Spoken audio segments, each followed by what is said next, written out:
अस्सलाम वालेकुम जी दोस्तों। जिस तरह के तुहानू पता कि असी कोई चीज़ नवीं जिहड़ी भी कोई पंजाब दे विच खास करके मिले तो उन्होंने प्रमोट करीदा। इस तरह ही साडे पिंड दे मेरे भतीजे लगदे आ, उन्होंने फौजी चौंक डी टैप दे नाल दुकान बनाई आ, जिस तरह के तुसीं देख सकते हैं, जिहदे चों मेहंदी का समान, कारां नूं सजावट वगैरह का, फ्लावर शाप वगैरह, बाकी हाफिज तालब साहब खलोते, उन्होंने भी मजीद गलबात करते हैं। तो मज़े की गल तुहानूं मैं दसदा वां, मज़े की गल यह है कि जिहड़ा रेट लोग शहर जाके भरदे सी ना, उस ही रेट ते तुहानूं इत्थों चीज़ां बिल्कुल अवेलेबल होणगियां। ਇਹ ਤੁਸੀਂ देख रहे हो किड्डियां VIP,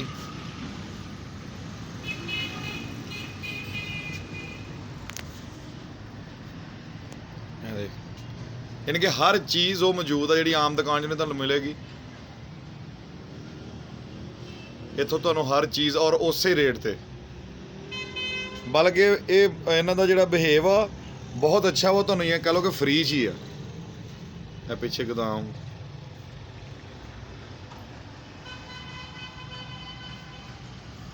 चलते हैं, हाफिज साहब नाल भी गलबात करते हैं।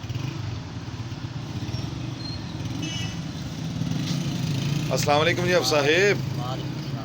अच्छा जी हाफिज साहब, ये तुसीं इत्थे दुकान बनाई है फौजी चौंक दे विच, ते इहदे विच मुनासब कोई दसोगे तुसीं कि शहर नालों ते तुहाडा इत्थे किन्ना कुछ फर्क है? हुण मैं वेखिया अक्सर ही शहरों जाइए तो इत्थों चीज़ का काफ़ी फर्क हुंदा वा, ते मैं ये पुछना चाहुंदा वां, चलो ये तो फैसिलिटी हो गई, ये तो सहूलत हो गई सारिਆਂ ਨੂੰ कि तुसीं लागे बना लई आ, लेकिन मैं ये पुछना चाहुंदा भी रेट का अपना कोई उहदे नाल फर्क या की हिसाब किताब? अपना रेट का माशाल्लाह बहुत ही मुनासिब रेट है अलहमदुलिल्लाह। अपने को फ्रैश का, आर्टिफिशियल का, बर्थडे का समान, मेहंदी का समान, उस तो अलावा आर्डर से कोई चीज़ भी तैयार करवानी है साडी खिदमत वास्ते।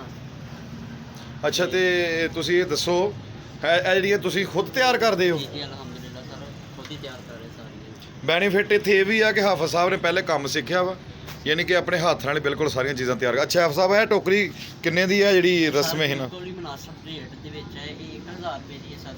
ये जिहड़ी मर्जी इहदे विचों तुसीं लै सकते हैं। इस तो बाद दुकानदारां वास्ते भी ये जिहड़ी ऑफर मौजूद आ, दुकानदार भी अपना आर्डर दे माल चुका सकते हैं। अलहमदुलिल्लाह जिन्ना भी अपने को माल आ, ज़्यादा तो ज़्यादा असीं दुकानदारां दा ही तैयार करते हैं माल, जिन्ना साडे कोल पिया वा। उस तो बाद अपना बिल्कुल ही मुनासिब रेट आ, होलसेल रेट ते जा रहे हैं। अच्छा, अपने को तुसीं मोटियां आइटमां दसो कि किहड़ी चीज़ है तुहानूं दसना, यानी कि थोड़ा जिहा मेहंदी वास्ते जिहड़ी चीज़ कादे वास्ते, यानी कि इस दुकान ते किहड़ी चीज़ अवेलेबल सर अपने कोल बर्थडे का समान, यानी कि बर्थडे की पट्टी, बलूनस हो गए, ठीक है जी, अनार कैंडल हो गई, कलर स्मोक हो गए, ज़्यादातर जी बर्थडे के इस्तेमाल होती है। उस तो बाद स्नो पार्टी पोपर हो गया सर। मेहंदियां दे विच आइए तो मेहंदी के थाल हो गए, मेहंदी की हर वैरायटी, प्लेटां, मेहंदी का पत्ता, निकाह की पेंसिल, दुध पलाई के गिलास, माला, यानी कि A to Z है माशाल्लाह अपने को, और लेटेस्ट अलहमदुलिल्लाह जिहड़ी भी चीज़ कहो ये सहूलत इस इलाके वाले नूं फराहम की गई है। बाहरले भी अगर साडे नाल कोई राबता करना चाहन तो वो साडे नंबर ते राबता कर सकते। अलहमदुलिल्लाह जिथे भी जिहड़ा भी कवे असीं आर्डर अपना लावांगे और असीं बिल्कुल अच्छा काम करके आवांगे। हर बंदे नूं असीं खुश करांगे, बिल्कुल ही मुनासिब रेट आ। इस इधरले इलाके वाले नूं असीं इन्नी सहूलत दी है कि शहर की हर चीज़ असीं इत्थे अवेलेबल कर दी है, और वो शहर के रेट ते हाँ कीती जी, है, बिल्कुल शहर के रेट यानी कि उत्थे ते राजस्व भी बच गया। और तुहाडीआं मैं चीज़ां देख रहा जिहड़ियां बिल्कुल न्यू मॉडल कह लो कि लेटेस्ट, मैं पिछे भी विजिट किया वा, मैं दोस्तों नूं थोड़ा जिहा करवा देना कि हर चीज़ है देख लो।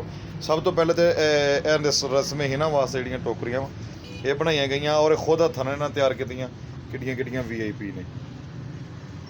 तुसीं यानी कि जिहड़े बंदे नूं यानी कि ਇਹਦੇ ਵਾਸਤੇ ਮਹਿੰਦੀ ਵਾਸਤੇ ਜਿਹੜੀ ਵੀ ਚੀਜ਼ ਚਾਹੀਦੀ ਆ ਉਹ ਲੇਟੈਸਟ ਮਾਡਲ ਦੇ ਵਿੱਚ ਤੁਹਾਨੂੰ ਮਿਲ ਸਕਦੀ ਆ, ਔਰ ਬਿਲਕੁਲ ਉਹੀ ਰੇਟ ਜਿਹੜਾ ਹੋਲਸੇਲ ਰੇਟ ਪਿੱਛੋਂ ਮਿਲਦਾ।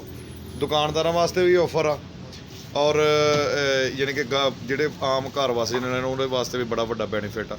ਇਹ ਹੈਗਾ ਡੀ ਟੈਪ ਦੇ ਨਾਲ ਫੌਜੀ ਚੌਂਕ ਦੇ ਵਿੱਚ। ਹਾਫਿਜ਼ ਸਾਹਿਬ ਤੁਸੀਂ ਆਪਣੇ ਜਰਾ ਕਿ ਆਪਣੇ ਮੂੰਹ ਨਾਲ ਹੀ ਆਪਣਾ ਦੁਕਾਨ ਦਾ ਨਾਮ ਦੱਸਣਾ ਤੇ ਮੈਂ ਦੁਕਾਨ ਦੇ ਬਾਅਦ ਤੁਹਾਨੂੰ ਦੁਕਾਨ ਦਾ ਨਾਮ ਮਾਸ਼ਾਅੱਲਾ new MD decoration and flower shop साडी दुकान का नाम है सर। फौजी चौंक मेन रोड नज़र साकब विलेज।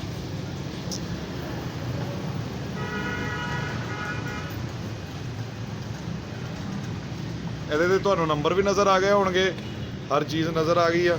ਬਾਕੀ ਮਿਲਾਂਗੇ ਇਨਸ਼ਾਅੱਲਾ ਦਾ ਨੈਕਸਟ ਵੀਡੀਓ ਦੇ ਵਿੱਚ ਅੱਛੇ ਤਰੀਕੇ ਦੇ ਨਾਲ। ਹੁਣ ਉਨੀ ਦੇਰ ਤੱਕ ਸਾਨੂੰ ਇਜਾਜ਼ਤ ਦਿਓ, ਠੀਕ ਹੈ ਜੀ। अस्सलाम वालेकुम।